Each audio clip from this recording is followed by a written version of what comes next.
Welcome back, everyone. I just want to say I appreciate you guys being here for just a couple of minutes of your day. I appreciate you guys.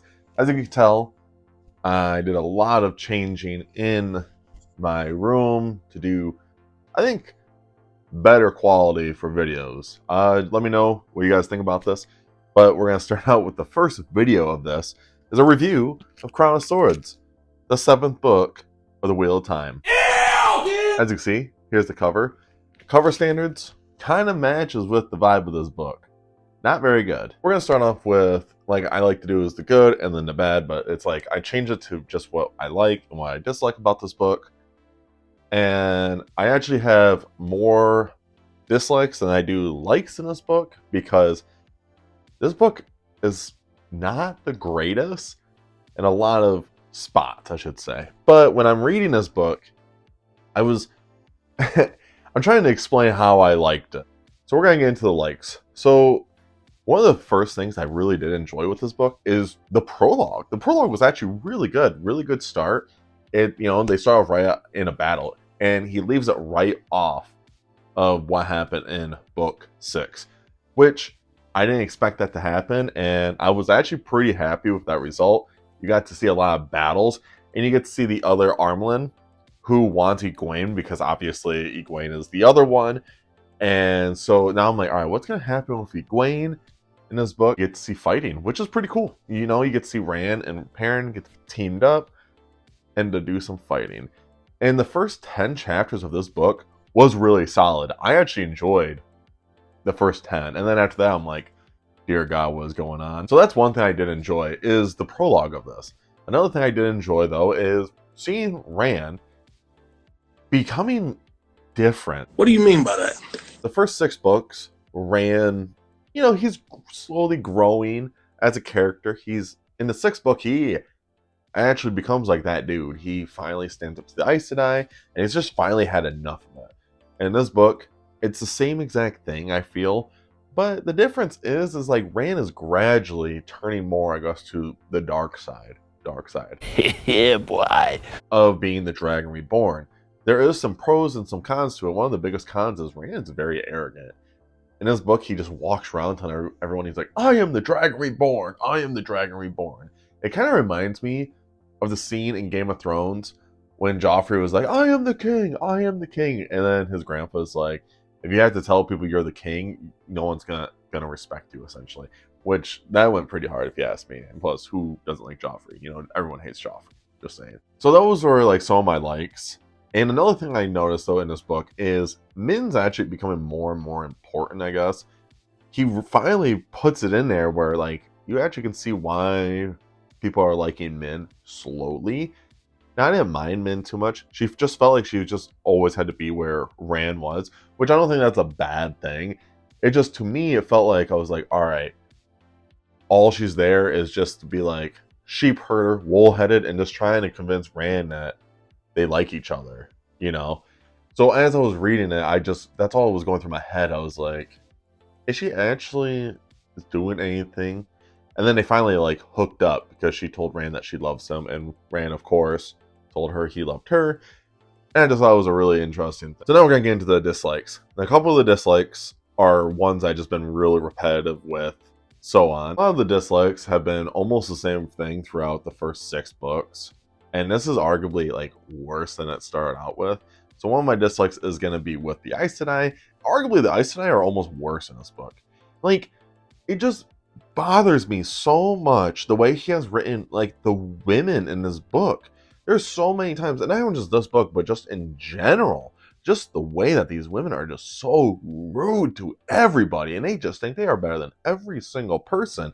And I'm just like, it really draws me out of it. Just the way that these girls are so rude and demeaning towards people, that I'm like, it makes me not ever like any of them. It never makes me to the point where I'm like, oh yeah, if she dies, I'm not going to feel anything. I'm actually going to be more happy. And that leads me with probably my least favorite character in this whole series now is Nynaeve. Now, I hate Nynaeve. I wanted to say that. I don't care. I can't stand her. We're 7 books deep, and she is still the same character. She still likes to be super bossy. She likes to be throwing tantrums like she's a 3-year-old. Like, I'd imagine she would grow up a little bit, but she just hasn't. She's still a child, it seems like, and that just makes me so mad. I'm like, this is why you can't learn how to channel, because you are literally a child. You act like a child. When nothing goes your way, you are just a child. And it just makes me so mad. The things in this book that was really good, I forgot to add this, was we finally get to see Lan. And now Lan's kind of a psychopath.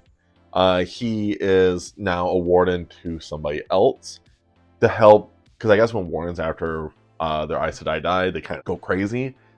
And with that, I guess Lan was more tamed when he was someone, another Aes Sedai. I can't think of the word right now. But when he's with another Aes Sedai, he's able to be more calm. And Egwene tells him go to Nynaeve. So he does. And he does tell Nynaeve that he's like, yeah, I am actually bonded with someone else. And now, mind you, before that, Nynaeve was on a boat and she was getting attacked, and she like got off the boat and she was like drowning. And I'm not gonna lie, I was sitting there like, oh, thank God. I was hoping she was gonna drown. It sounds so bad. I don't like this at all when I'm reading books, especially when there's characters that are so supposed to be so involved in the story. But I just sat back and like, Lord, please just do this, please. Robert Jordan, please just kill Nynaeve. In my head, I'm like, yeah, she's probably gonna get saved by Lan. This is the best opportunity to save her by Lan. And guess who does? Lan saves her. No way! And then she's all just completely different. She's head over heels for Lan, and I'm like, oh God, this is gonna be great. And Lan then tells her that he's like, I can't be bonded with you because I'm already bonded. And you know what she does? Instead of just being so thankful that this man saved your life, she starts hitting him and punching him. And I'm like, bro, I'm sorry, but you should not. I mean, this is an abusive relationship. The way that Nynaeve treats Lan in this book was just unreal. And that was just one time. And I'm like, who knows what else is gonna happen? If she's able just to hit this man, and he just sat there and took it. And I'm like, it just makes me sad. I'm like, after that part, my dislike for Nynaeve all the way to the floor. I don't care what happens to her for the rest of the book. Literally, book 8, she could die, and I'd just be like, I'd probably throw a party. Like, I would just legit do a live stream and just say, Nynaeve died, party. Another character I'm starting to dislike more and more is Elena. I just don't like how he's been writing her. At first, she was fine. Her obsession with Rand was like a little too much. But I kind of liked her story at first.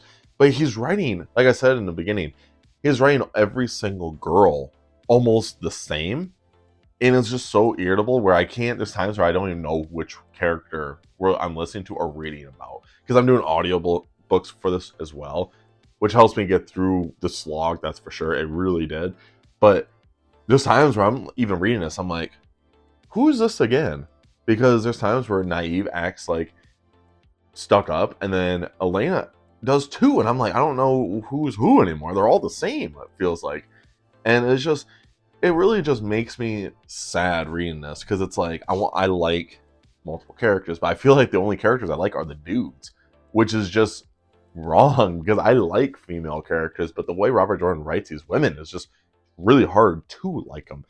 And I would just like to know why people like these characters, because I see a lot of people say, oh, Nynaeve is one of my favorites. Why is Nynaeve one of your favorites? And then the last thing is, and I already have a feeling I'm not gonna like book 8 because of this. So Perrin's one of my favorite characters. I like Perrin a lot. We finally get to see him, and one of the things I'm starting to see already that he's been hinting at in book 7 is Fael. The way that she has been giving him the cold shoulder, because he in book 6, there was this one Aiel woman that was like flirting with Perrin in front of Fael the whole time. And Perrin was trying to talk to her about it, telling her like, I was doing nothing.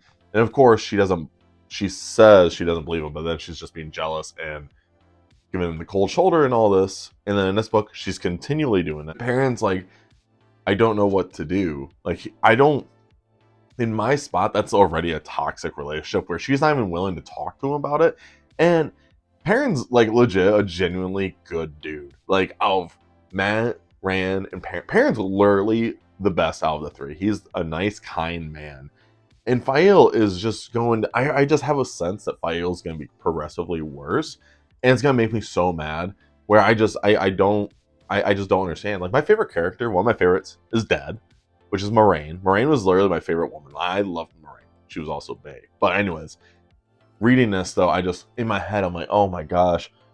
First I got to deal with Naive and Elaine, and now Fail is gonna be arguably worse because there's already been times where he had her in the book where she has hit Perrin, and it just instantly triggered me. I'm like, why would you hit someone like that? I get it if you're like frustrated. Like there's times where I read it in books or in movies where the woman is like crying the man's chest and she's like hitting his chest, but she's not like outright hitting him like what these women do in these books. It's so toxic. It's literally just abuse, and I just don't understand. Well, it makes me really mad. Like it makes me uncomfortable, I should say, more than anything. I just feel like I've been ranting, but like honestly, this book just was not that good. I gave it a 3 out of 5. And I'm hoping Path of Daggers is better, but I have a feeling it's not, because we're going through the slog. And there's a reason why these next 4 books are really just not good. And I'm already been 50-50 with the Wheel of Time, but my goal is to finish the series this year. But I don't think this is a top 10 fantasy series for me of all time. If I don't know, the first 7 books I've read, I liked 3 out of the 7 of them. That's not good at all. So I guess we'll see what happens in the end. If you guys made it to the end of this video, I do appreciate it. Make sure you guys check out all my socials down below. Tell me what you guys thought of A Crown of Swords. Tell me if you guys also agree with my dislikes and my likes. And of course, last but not least, make sure you guys stay safe, stay hungry, and tell someone you love them. I'll see you guys in the next video. See ya.